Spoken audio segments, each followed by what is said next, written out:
Faqala al-mu'allifu rahimahullah wa ala man nafa'a bihi wa bi barakati ulumihi fid dharain amin ya rabbal alamin.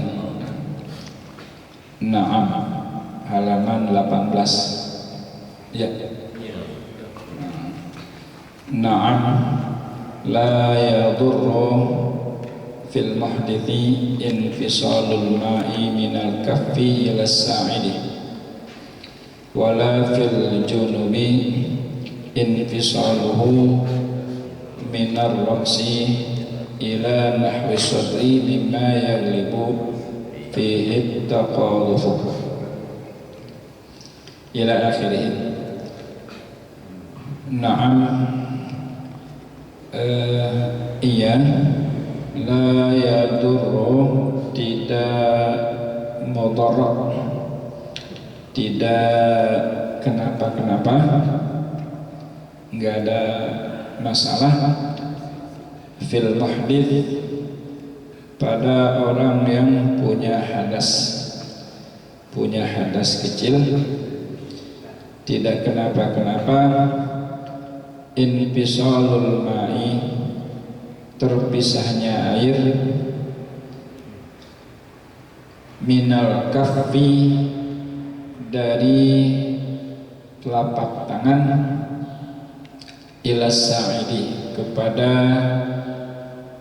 lengan, kepada hastanya, kepada lengannya, wala fil junubi, dan tidak kenapa-kenapa, dan tidak mudarat, tidak apa-apa fil junubi, pada orang yang junub, infisaluhu, terpisahnya air, minar ra'si, dari kepala turun, ila nahwi sadri,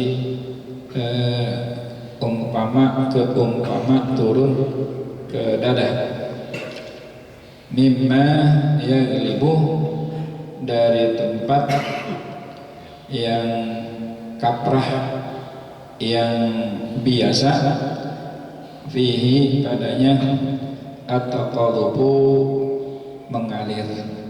mengalirnya air dengan cepat, taqalub ila akhirih. Hadirin dan jamaah sekalian, alhamdulillah, kita bersyukur kita masih pada sehat, kita masih pada sempat, karena kita masih dipanjangkan oleh Allah Subhanahu wa Ta'ala. Kemudian kita sampaikan salawat dan salam kepada junjungan kita Nabi besar Muhammad sallallahu alaihi wasallam serta para keluarganya dan para sahabatnya. Pembahasan kita pada saat ini masih berkisar tentang hukum air, hukum yang berkaitan dengan air, di mana air itu ada yang namanya mustamal. Kalau air yang terhukum mustamal itu dia tidak sah membasuh anggota wudu atau anggota mandi wajib. Nah, ini ada keterangan di sini ya. Tadi misalnya orang yang berhadas kecil, dia wudu, ya, kemudian dia membasuh tangan melalui telapak tangan, airnya turun ke lengan. Jadi dia basuh pakai air melalui telapak tangan, terus air turun ke lengan. Ini air yang dari sini nih yang ngalir ke bawah, itu enggak dihukumin mustamal, ya lari kemari. Misalnya ada orang wudu dari sini kemari, airnya jangan tambah, yang ini aja nih. Nah, tapi apa rata ke lengan, terus dia basuh lagi dari sini turun ke bagian yang ada di bawah. Walaupun kita kagak gosok-gosok, itu air yang bekas dari bagian atas dia turun ke bagian bawah, enggak terhukum mustamal ya. Jadi dia jalan tuh air dari atas, habis dari atas jam basahin yang bagian bawah. Selama air masih turun sampai di mana dia berhenti, itu dari atas ke bawah air nggak nggak dihukumkan mustamal, karena anggotanya masih satu anggota, tangan sama-sama tangan.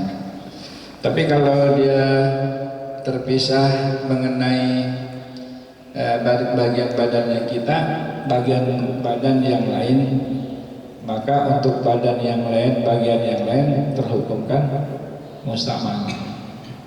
Dari tangan pindah kemana misalnya, kalau kita mandi wajib dari tangan pindah ke dada, tapi pindahnya bukan melalui mengalir.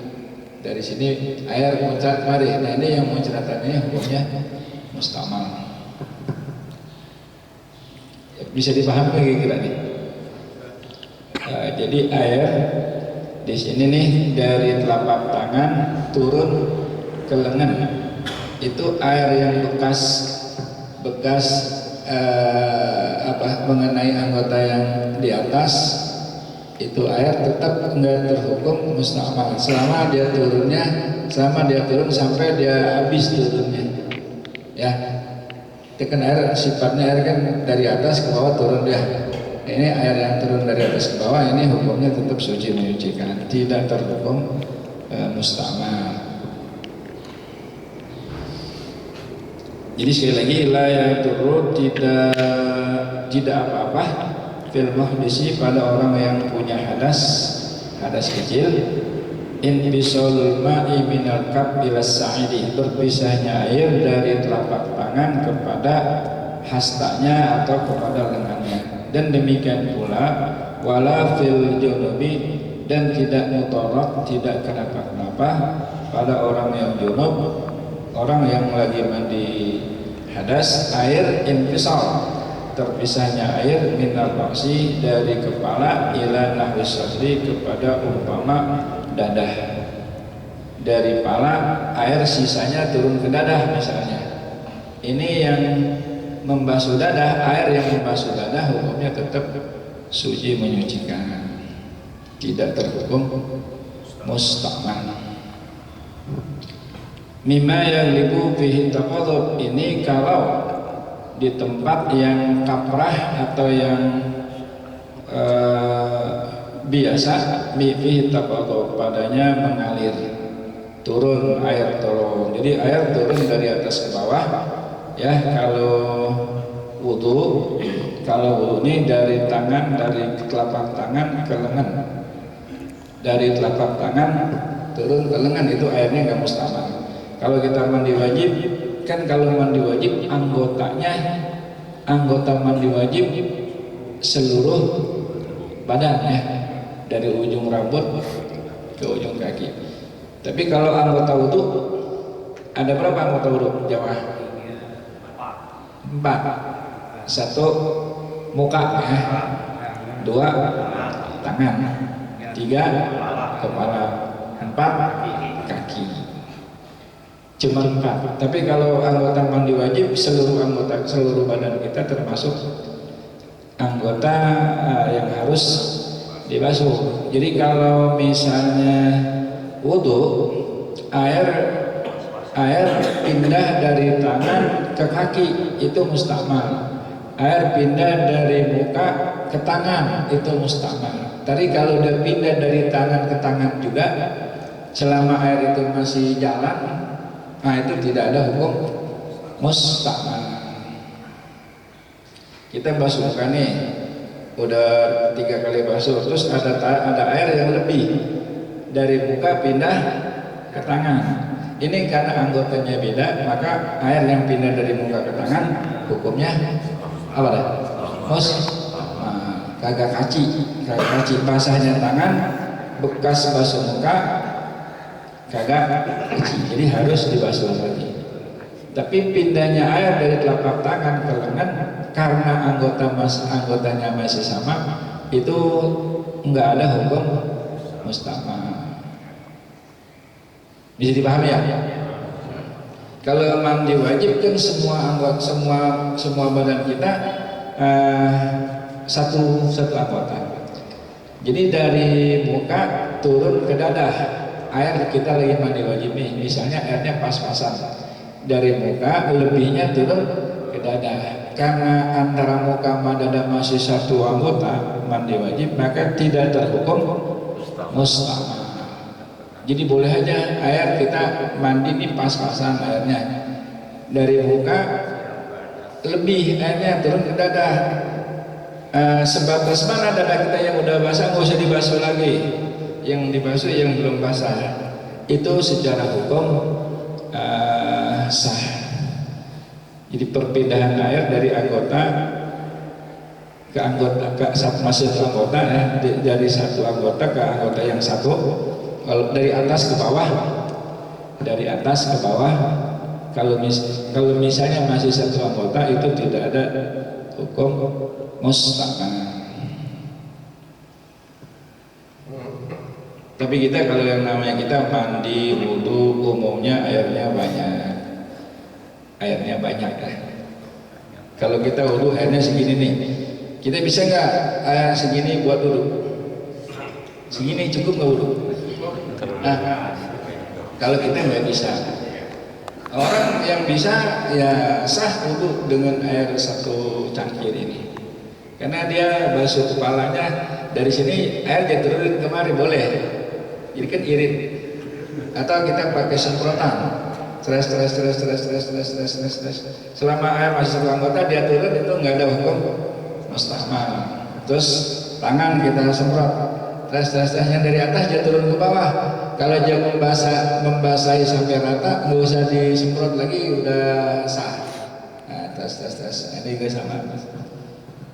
Tapi kita umumnya nggak ada kondisi kita wudu seperti itu ya. Kecuali saya pernah nyaranin kalau kita lagi umroh atau pergi haji ya, ibu-ibu misalnya atau bapak-bapak yang suka nggak tahanan batal, itu bawanya semprotan apa biasanya yang agak kecil. Jadi kita batal nih, nggak usah keluar masjid, sebab kalau kita di sana keluar dari masjid mau ke tempat wudu itu jauh sekali, jauh baru dapat. Bawanya semprotan, batal wudu yang gentar, semprotin aja muka. Nah itu rom al hadasil asghar istibati sholat rata, terus tangan rata dan seterusnya. Nah itu satu semprotan cukup buat 2 kali. Waktu itu kalau semprotan kayak semprotan apa itu buat ngeriska apa lagi semprotan spray. Jadi sekali lagi air turun dari atas bawah itu enggak ada hukum mustahmal kalau dia masih satu anggota. Layak duduk enggak apa-apa infisaluna, terpisahnya air atau turunnya air dari telapak tangan ke lengan, terus dari kepala ke dada bagi orang yang mandi wajib. Berarti kalau air sedikit kita persiapkan minum nggak sah ya? Air sedikit, sedikit dia kalau ada dari sini langsung dirusak itu nggak sah berarti. Yang caranya dia harus ngalir dulu. Kan dia ngalir nih, boleh kita sah boleh. Tapi kalau kita paksa kayak orang pakai bedak gitu, itu nggak boleh. Namanya bukan basuh, itu namanya ngusap.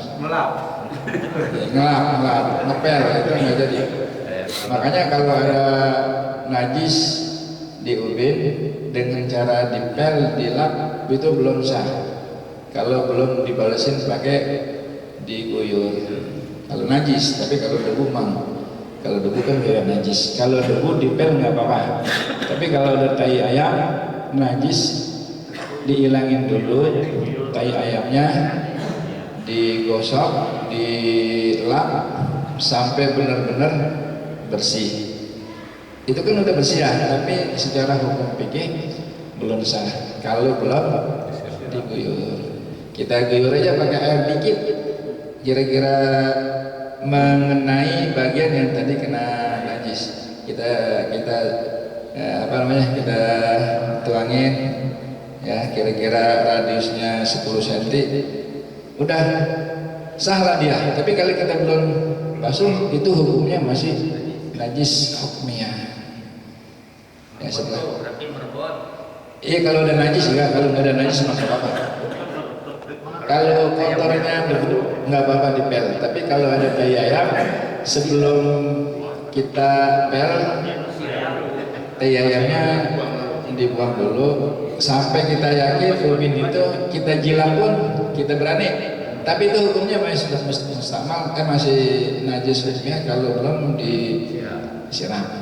Sama mau di karpet. Nyiramnya jangan banyak-banyak, sebatas yang tadi najis aja.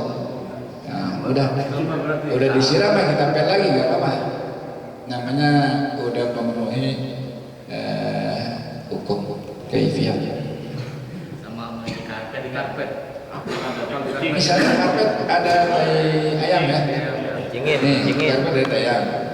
Kencingin bocah. Nah, ini dia mau kagak mau nih, tai ayamnya mesti dihilangin, di ini. Tapi karena karpet ini sifatnya beda sama batu ya, nah, dia nih mau kagak mau digulung sampai sini, ini digulung sampai sini, bawa keluar, terus disiram. Harus tuh, mesti. Jadi itulah dia repotnya kalau karpet kayak gini diberakin ayam. Jadi karpet kalau pengen aman digulung sampai sini, yang ini digulung sampai sini, terus digotong. Digotong kemana nih? Keluar. Udah disiram betul bersih karena dia harus dibasuh. Kalau di ini aja hilang nggak ada? Enggak. Kalau digosok aja beda ubin. Kalau ubin kita gosok pakai bujur yang kering, terus kita gosok lagi pakai bujur basah, kita gosok lagi, hilang nggak? Kalau di ubin hilang, siram. Tapi kali ini mah nggak hilang, begini hilang. Jadi kalau karpet mau kagak mau harus dipotong keluar, terus disiram. Udah disiram, yakin kita udah bersih, mungkin dijebrek ya, dijebrek atau dijemur, atau dimasukin ke dalam, terus pakai apa? Vakum. Pakai vakum dia langsung kering kan? Pakai vakum. Kalau zaman dulu kan nggak ada vakum, harus dikeluarin. Kalau sekarang ada vakum yang bisa ngeringin yang lembab-lembab itu. Kalau langsung pakai vakum nggak resep. Ada najis. Nah, najis langsung pakai vakum. Kalau vakum itu sifatnya dia nggak membasuh. Kita juga nih, kita kan kadang-kadang kalau di laundry